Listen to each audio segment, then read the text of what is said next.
Boa tarde a todos. Hoje é tarde, mas eu vou começar a adotar o que os nossos parceiros fazem. Bom dia, boa tarde, boa noite, porque vocês podem assistir em qualquer tempo as nossas entrevistas do Crono e Você. Hoje a gente está aqui com a Paloma, que tá junto com a gente num projeto maravilhoso, porque ela está escrevendo um livro e que ela vai contar para a gente daqui a pouco, tá bom? Mas vamos lá, Paloma. Primeira coisa a fazer é contar para o povo quem é a Paloma. Olá, bom dia, boa tarde, boa noite. Como o Cosmo mesmo disse, meu nome é Paloma Camargo. Eu me intitulo como Cabocla e a gente começa essa história por aí. E por que Cabocla? Eu quis ressignificar, essa nomenclatura que foi criada de forma pejorativa, para intitular pessoas miscigenadas no Brasil. Em particular, pessoas que descendem de índios com brancos, ou até mesmo indígenas com pessoas negras que vieram da África. Antes, essa nomenclatura ela era vista de forma pejorativa, caboclo, alguém que descende, que tem sangue indígena ou sangue negro e que não era bem quisto na sociedade. Nós sabemos que até hoje também não somos tão bem quistos, No entanto, é importantíssimo ressignificar tanto os nomes como a imagem que nós temos de nós mesmos em nossa sociedade.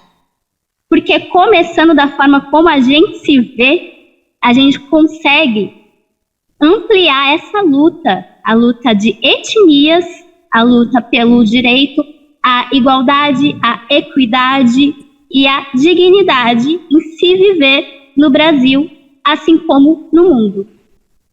Então, a minha história ela começa das minhas origens, assim como mulher, ela começa trazendo a minha ancestralidade, conversando com todas as mulheres que vieram antes, porque a partir dessa busca, elas me contam como foi a jornada delas e como elas fizeram para transcender a dor e todas as pedras que foram colocadas em seus caminhos. Em 2020, me tornei mãe da Alicia, mais uma mulher para minha família, que é uma família matriarcal. E daí surgiu o título Entre Alícias, porque ao olhar o rosto da minha filha, ao olhar os olhos da minha filha, eu descobri que eu sou ela, ela sou eu sou minha mãe, eu sou minha avó, eu sou a minha bisavó, nós somos todas elas. Porque dentro do nosso material genético, dentro do nosso DNA, não guarda-se só os fenótipos, a nossa aparência, ou doenças que já tivemos, podemos vir a ter, guarda-se também a nossa espiritualidade, quem nós somos, o que passamos. Então, a dor de minha avó também é minha dor, e que se eu romper o ciclo, como rompi meu livro, é parido por mim, assim como a Alicia foi parida por mim, e nele eu curo muitas das dores de minhas ancestrais. Logo, eu rompo o ciclo em que a Alicia não terá mais essas dores. Tanto eu como a Alicia, somos os sonhos das minhas ancestrais. Toda a liberdade que elas não puderam ter, todos os sonhos que elas não puderam realizar, toda a arte que elas não puderam expressar, hoje eu expresso em vida e transfiro isso para minha filha. Bom, depois disso já está meio caminho andado da entrevista, mas vamos falar uma coisa interessante, porque as pessoas devem estar estranhando, porque a gente não fez ainda entrevistas com pessoas assim, num ambiente fora do comum, tá? A gente já planejou que o Crono não tem que ter nada específico para ele, tá? Então, e quando a Paloma conversou comigo, eu falei assim, não, fique num lugar que você se sente bem. E ela foi exatamente para um lugar, e a gente, antes de conversar, a gente falou sobre a luz e a sombra. E eu achei lindo, então eu quero que você comente, até para eles entenderem que, olha, tá dando até um tom exatamente do que você falou nessa história de estar aparecendo a luz e a sombra em você, tá? Então fala um pouquinho disso, se te inspirar. Nós somos luz e sombra, não dá para fugir disso.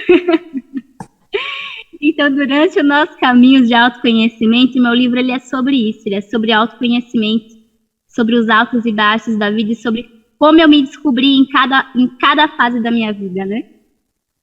Então, hoje, eu adentrei com seriedade o caminho da espiritualidade, mais especificamente o xamanismo, e eu gosto de dizer, eu não tenho medo algum, muito pelo contrário, tenho muito orgulho, porque é importante que nós, enquanto povo brasileiro, a gente reconheça a diversidade que somos e as nossas origens.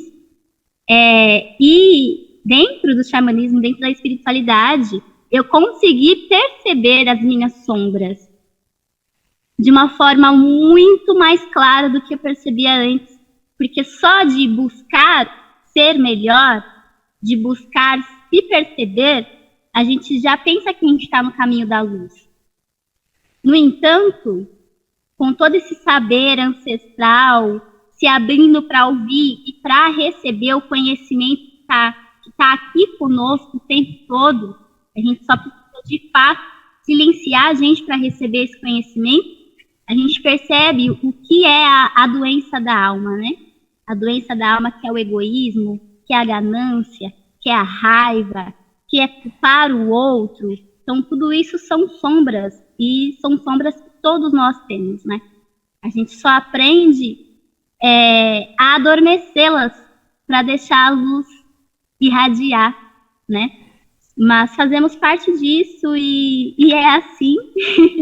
E é uma questão de aceitação, de conhecimento e de transmutação. A gente só ressignifica.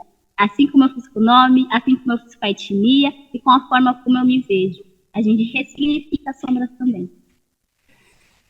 Bom, eu sempre falo uma coisa, que a gente convive muito com jovens no Crono, né? E, assim, eu tenho um jeito de pensar que todo ser humano só aprende se ele for humilde o suficiente para estar aprendendo com todos e com tudo.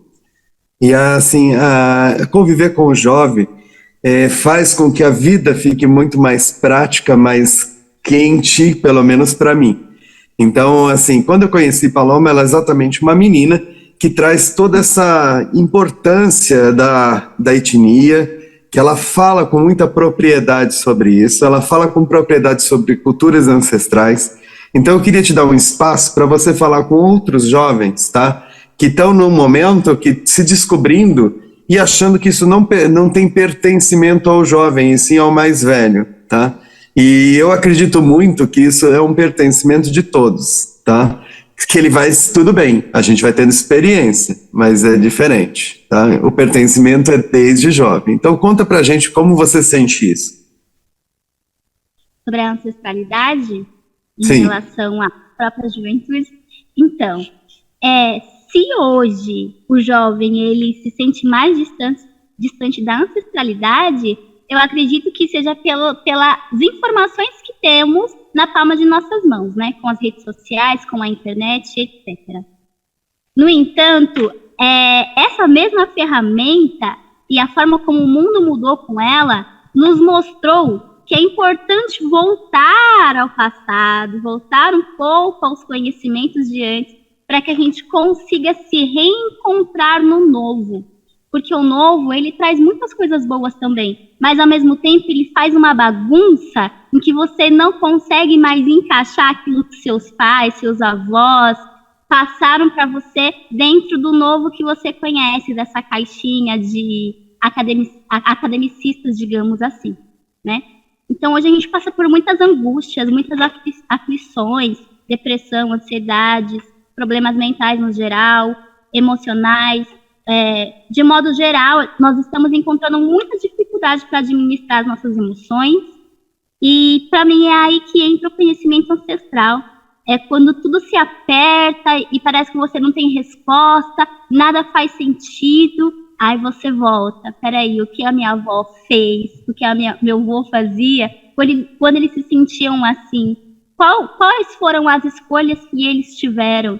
Então hoje a gente fala muito sobre terapias holísticas, a gente fala sobre a medicina da floresta, sobre as plantas, a importância da energia, e tudo isso os nossos bisavós, os nossos antepassados, eles já faziam. E é um conhecimento que não morre, muito pelo contrário, é um conhecimento que precisa ser retomado para que a gente não se esqueça quem somos enquanto seres humanos. Porque se a gente se esquecer disso, a gente vai virar ciborgues, porque, né, a tecnologia ela só tende a aumentar, a crescer, a trazer cada vez mais coisas novas pra gente. Só que somos humanos, temos sentimentos, temos emoções, precisamos de respostas do porquê existir, para que existir, para onde eu vou. E esse conhecimento ancestral, ele é sagrado. Cada um de nós temos os nossos ancestrais com suas singularidades de onde eles vieram, né, para onde eles foram. E essa questão do pertencimento, ela é importante para que você pise no pé com firmeza, tenha certeza de quem você é. E quando você tem certeza de quem você é, você tem certeza do que você vai dar para o mundo. Maravilhoso. Como você sabe, a internet ela nos limita, a gente não pode ter um tempo muito largo com vocês nessas entrevistas, a gente pode fazer uma nova entrevista mais para frente. Mas eu queria também levantar um assunto que eu acho muito interessante, porque tanto você quanto eu hoje somos chamados de copy, nós somos copywriter, tá? E a maioria das pessoas nem sabe o que é um copywriter. Então eu queria que você aproveitasse a entrevista para você contar para as pessoas o que é um copy, tá? Porque acho que é uma informação muito legal e vinda de alguém que pratica, melhor ainda. Você pode fazer isso, por favor, para mim? Claro. O copywriter é uma profissão nova que, para mim, ela deriva do redator. O redator nós já conhecemos, temos uma familiaridade, né? É uma escrita persuasiva. É uma escrita que é feita para vendas, para o comercial. Então, eu tenho um cliente de farmácia, por exemplo, eu entro nesse universo farmacêutico, tenho todo esse conhecimento, além do conhecimento singular do cliente específico em que eu estou atendendo, da transformação que ele gera no mundo, dos valores que ele tem, dos seus propósitos, para, em escrita, transferir para o mundo o que aquela farmácia quer passar, transmitir, transformar, qual que é o propósito dela com a sociedade. E isso também é artístico, porque a escrita em si é artística, né? Organizar as palavras por meio da observação, da nossa perspectiva, não tem como tirar a arte disso, né? Perfeito, era exatamente isso que eu queria, porque várias vezes me perguntam isso e eu falei assim, vou aproveitar, Paloma, para a gente falar disso. E eu queria, para finalizar, ver com você se você pensa assim, de bate-pronto, pessoas que sejam referências para você, assim, no meio artístico, no meio profissional, pessoas que te chamam a atenção. Você podia indicar algumas pessoas, assim, e por quê? Você chamaria elas de referências? Eu posso, eu até trouxe um livrinho aqui, que é o Olhos d'Água da Conceição Evaristo. Ela é a minha maior referência de escrita, né? E ela ainda está viva, e eu gosto muito de dizer isso, porque geralmente os escritores eles são reconhecidos depois da morte, né? E ela é uma mulher preta, mineira, que veio da periferia, e ela tem todo um reconhecimento, inclusive, provavelmente irá ocupar assim, a liderança de uma nova escola literária no Brasil. E eu já estou me colocando como uma discípula dela, assim, estou seguindo a mesma linha, a mesma escola literária dela, Conceição Evaristo. E é por isso que assim, ela é a minha inspiração, por ter crescido em periferia com mãe solo, ter passado por dificuldades em relação à própria alimentação, muita escassez financeira, escassez de recursos, né? Mas mesmo assim, uma mulher que foi para o mundo, que fez seu nome, que fez tudo o que tinha que fazer, levou um legado para mim, para outras mulheres negras, meninas negras, e com a escrita assim, singular sobre quem ela é, sem precisar colocar referências eurocêntricas para ser vista. Pelo contrário, as referências que ela traz são referências africanas, que é a descendência dela, em que ela está valorizando. Então, para mim, isso é importantíssimo. Eu me reconheço como uma mulher cabocla, uma mulher brasileira. Eu valorizo muito a nossa cultura, a cultura brasileira. Então, a Europa é maravilhosa, a América também, mas é importante que a gente valorize a nossa cultura e traga elementos dela, conte a nossa própria história. Então, ela traz aqui histórias do Rio de Janeiro, da periferia do Rio de Janeiro, daquele contexto, de tudo que acontecia, histórias reais, de mulheres que realmente existem e que passam por essas questões que ela nos coloca, assim, de mãe solo, dos abusos, da escassez e da falta de recursos e oportunidades. Vamos finalizar com uma coisa bem interessante. A Conceição, ela tem uma linguagem deliciosa de se ler, tá? E hoje a gente tem uma referência, eu tenho visto vários autores indo para o mesmo caminho da simplicidade da leitura. Então, o que acontece? Os textos hoje são agradáveis, são divertidos, são leves, tá? E eu acho que é uma tendência não só de quem está defendendo uma parte de gênero, de raça e tudo mais, mas é uma referência de todos. Você sente isso também? Eu sinto. Essa literatura mais descontraída? Sim, mais solta, né? Simples, como você mesmo disse. Sem aquela preocupação de colocar tanto vocabulário rebuscado. Muito pelo contrário, ela coloca o vocabulário do dia a dia que a gente está acostumado mesmo. Quando precisa transferir assim um sentimento mais pesado, ela faz isso sem medo também, porque o contexto pede, a história pede, né, esse sentir, esse peso de drama, de algo trágico, de injustiças. Então ela faz isso com muita simplicidade, sem precisar se florear nas palavras e dar aquele monte de voltas para lembrar uma literatura mais tradicional, enfim. Paloma, vamos ficando por aqui. A gente tem um tempo curto, infelizmente, mas eu acho que foi muito legal e a gente volta a se falar mais para frente. Eu quero aproveitar essa entrevista e essa última pergunta para a Paloma para deixar um recado para a garotada. Pessoal, pense que a literatura, ela tem o seu time. Então, o que acontece? Muitos livros foram escritos há 100, 200 anos, então eles tinham outro momento de literatura. Aprenda a ler e se entregar para um livro sem medo. Então, por quê? Porque ele está em outro tempo. Mas o assunto, muitas vezes, por exemplo, você pegar o Machado de Assis, a linguagem dele não é que ele estava tentando ser difícil. Ele estava simplesmente no tempo dele, tá? Então, assim, ultrapasse essa dificuldade da leitura com o texto, com a qualidade do texto e com o assunto que está ali dentro, tá? Então, é uma dica para os jovens. Vença a barreira da dificuldade da linguagem e descubra a maravilha que tem por trás, tá? Ficou a dica aí pelo Crono. Obrigado, Paloma. E em breve a gente chama para uma nova entrevista. Acho que na época que a gente estiver lançando o livro, tá bom? Tá bom, agradeço. Obrigado aí, Paloma. Valeu.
Ela tem cheiro de terra molhada, um jeito de chuva ácida e uma língua que corta.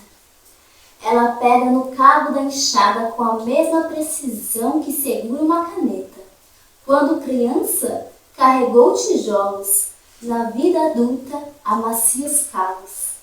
Entre as pedras, criou histórias. Com baldes na cabeça, guiou-se em danças. O vento balança com o movimento do seu vestido. Em um dia, perdeu o teto. No outro, construiu um edifício.